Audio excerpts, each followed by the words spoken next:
आपके घर में मेरा सिर्फ लेना देना की वाहन से है, और वो भी मैं कानूनी तौर पे आऊंगा, मिलूंगा जितना मेरा होगा बस।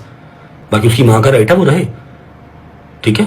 ये मेरे हाथ जुड़े हैं, मैं फिर रिक्वेस्ट कर रहा हूँ ऑन भाई, तो अब मेरे तो केस खत्म हो गए हैं, अब मैंने करवाने हैं। आई प्रॉमिस मैं किसी एक को छोड़ गया, मेरी वारी च फर्क हो गए।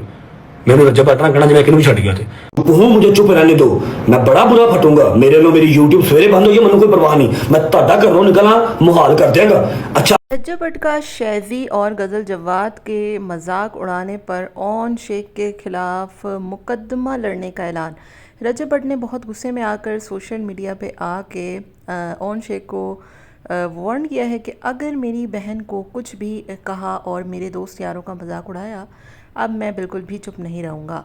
हेलो जी, अस्सलाम वालेकुम। आई होप कि आप सब बिल्कुल ठीक ठाक होंगे। अल्हम्दुलिल्लाह से मैं भी बिल्कुल ठीक ठाक हूँ। वीडियो स्टार्ट करने से पहले तमाम लोगों से रिक्वेस्ट है, चैनल को सब्सक्राइब करें, वीडियो को ज़रूर लाइक करें। ओवन शेख का एक व्लॉग आता है कल, जिसमें पूरे व्लॉग में रजब भट्ट और उनकी फैमिली को ही टारगेट किया जाता है।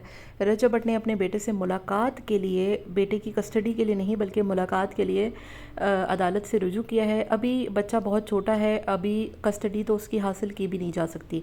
बहुत से लोग और बहुत से जो पेजेस हैं, हत्ता कि ईमान ख़ुद भी उसने कस्टडी का जिक्र किया। हालांकि वो जो मुझे मेरे सब्सक्राइबर्स ने बताया कि रजब भट्ट ने जो चीज़, जो दरख्वास्त दायर की है वो मुलाकात की है, क्योंकि वो अपने बेटे से मिलना चाहता है और अपने बेटे के अखराजात ख़ुद उठाना चाहता है। तो इस हवाले से उसने अदालत से रुजू किया ताकि वो कानूनी तौर पे जो उसका भी बनता है अपने बेटे के हवाले से, वो उसको कुछ देना चाहे, वो उससे मिलना चाहे, वो उसकी बर्थडे सेलिब्रेट करना चाहे, जो भी चाहे, तो उसके बाप का जो है वो हक है कि मांगे। लेकिन इस चीज़ को जो मीडिया है, ओन शेख ने उस पर बहुत गलत तरीके से पेश किया और ईमान ने अपनी बर्थडे के मौके पर लोगों को इमोशनल जो है वो अत्याचार करके ये पेश किया कि डिफेमेशन और ये तमाम तर चीज़ें। हालांकि रजब भट्ट ने बिल्कुल ठीक किया, किसी को भी ये राइट नहीं होना चाहिए कि वो इस तरीके की बातें करे। अब रही बात ओन शेख की, तो ओन शेख ने जो है वो रजब का खूब मजाक उड़ाया।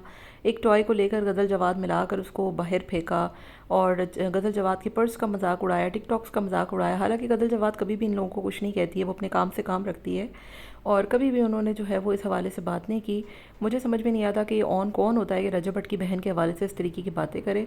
इन तमाम तर बातों को लेकर रजब भट्ट को खासा गुस्सा आया है और रजब भट्ट ने ऑन के ख़िलाफ़ अब एक भरपूर जो है वो मुहिम का आगाज़ करते हुए ऐलान कर दिया है कि अब कोई मेरी फैमिली को टारगेट करेगा या उनके हवाले से कोई भी गलत बात करेगा तो अब मैं बिल्कुल भी बर्दाश्त नहीं करने वाला। और मेरा जो केस है वो तो ऑलरेडी दर्ज हो ही चुका है, डिफेमेशन का नोटिस ऑलरेडी भिजवा दिया है, लेकिन अब बात मेरे दोस्त, मेरी बहन, मेरी फैमिली तक आ गई है, तो एक शरीफ इंसान कैसे चुप रह सकता है। ओन शेख ने कल जो कुछ अपने व्लॉग में किया वो बहुत ज़्यादा जो है वो अजीबो गरीब लगा और लोगों को ये तमाम तो चीज़ें बिल्कुल पसंद नहीं आई, क्योंकि अभी आपको पता है कि ईमान को तलाक नहीं हुई है और अभी भी कुछ चीज़ें रहती हैं, तो ये सारा कुछ है। लेकिन इसके बावजूद ओन जो है वो बजाय इस चीज़ों को सॉर्ट आउट करने के और अगर वो मामला सुलझाना चाहते हैं, इन चीज़ों को बंद करने के, तो वो इन चीज़ों को नहीं कर रहा, उल्टा रजब भट्ट के दोस्त यार उसकी बहनों पर अटैक करवा रहा है ताकि ये मामला मज़ीद बिगड़े और इन दोनों के सुलह की जो नौबत है वो कभी आ ही ना पाए। आपका क्या ख्याल है? कमेंट में अपनी राय का इजहार ज़रूर दीजिएगा।